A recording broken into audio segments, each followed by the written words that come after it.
Out of 2 Kings chapter 3. It is somewhat of a lengthy narrative, but if you will join me beginning with verse 9, then we will skip down after reading a few verses and read a few more, and then we will take our seat. Amen. 2 Kings chapter 3, beginning with verse 9.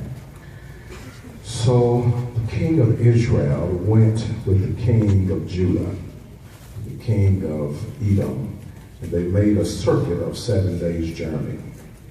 There was no water for the army or for the cattle that followed them. Then the king of Israel said, "At last, for the Lord has called these 3 kings to give them into the hand of Moab." But Jehoshaphat said, "Is there not a prophet of the Lord here, that we may inquire of the Lord by him?" And one of the king of Israel's servants answered and said, "Elisha, the son of Shaphat, is here, who used to pour water on the hands of Elijah."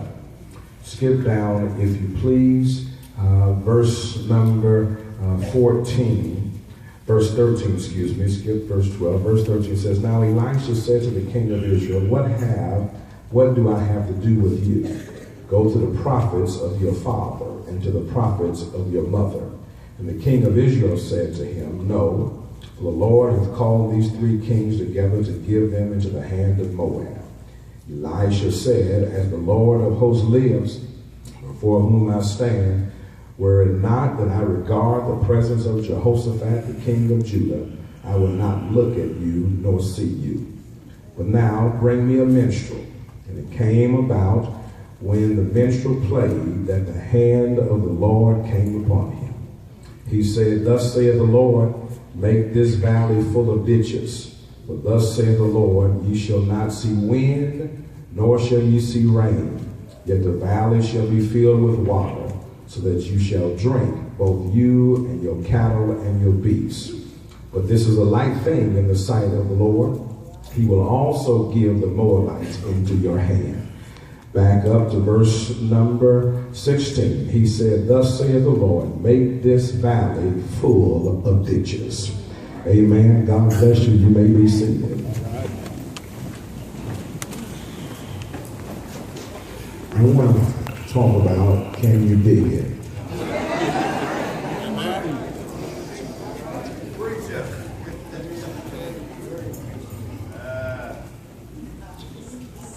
God works in mysterious ways, his wonders to perform.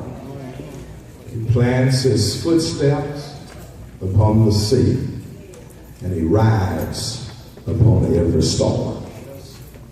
Those words were written by one William Culpeper. He was a contemporary of the man who gave us Amazing Grace, How Sweet the Sound. Culpeper was known to have bouts with depression. And story goes that, like most songs, there is a story behind the lyrical composition.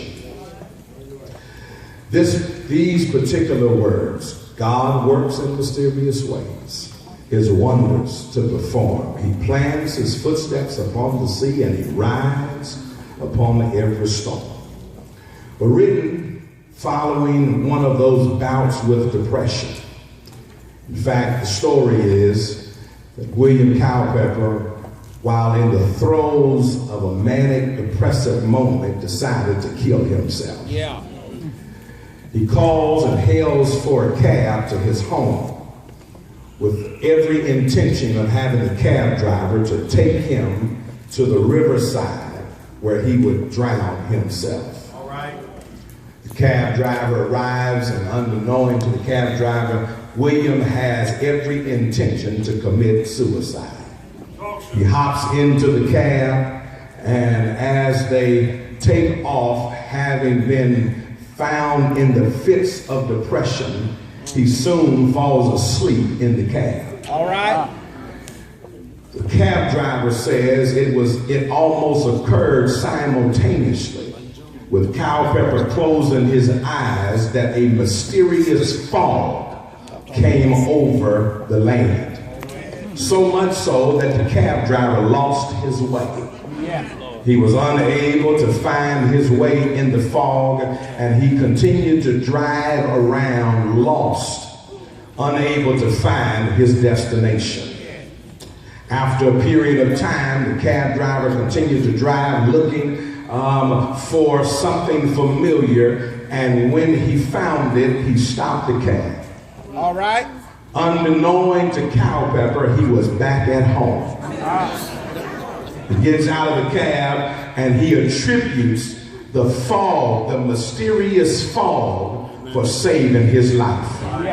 And he writes these words: God works in mysterious ways, his wonders to perform. He plans his footsteps upon the sea, and he rides upon every storm. And I suggest to you this afternoon that if there are some strange things going on in your life and some things that you cannot explain, it just may be the fingerprint of God. Because God works in mysterious ways, his wonders to perform. He plans his footsteps upon every sea, and he rides upon every storm. Such an occurrence happens in the life of this narrative. Something strange happens. God performs a miracle in the life of Israel, and in doing so, he saves them from certain annihilation by the Moabites.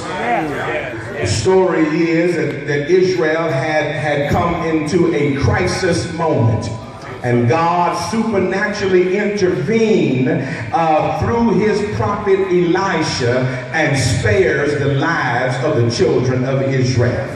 Can I suggest to you, children of God, that God is still working in mysterious ways? That God is still intervening in the life of his children. Am I talking to anybody in here that can testify that God will step in just when you need him most and save you unexpectedly? But here's what happens in the text. When you read the text, it's interesting because what God decides to do is God decides to use this crisis moment as a platform to introduce the prophet Elisha into national affairs. You see, he had just emerged onto the scene, and this becomes his first public ministry. Can I say to you that God will often use crisis to usher you into a God moment, that God will use difficulty and catastrophe and heartache and pain to do something wonderful in your life? God uses this crisis moment in order to introduce Elisha to the nation. But here's what happens. The king of Israel decides that he is going to war against Moab because Moab has stopped paying a yearly tribute that was due to Israel. This occurred after the death of King Ahab. And so as the king comes to the throne, he decides no more of this. You will pay tribute as you did under my father Ahab. May I submit to you also, as we pass by this way, and drop in parenthetically, that the enemy will always look for opportunity. And so you have to be mindful and careful as a believer in the house of God. Guess what happens? Well, he gathers up this army. He gathers his army. He calls Jehoshaphat, who is the king of Judah, and says, will you join me in this fight?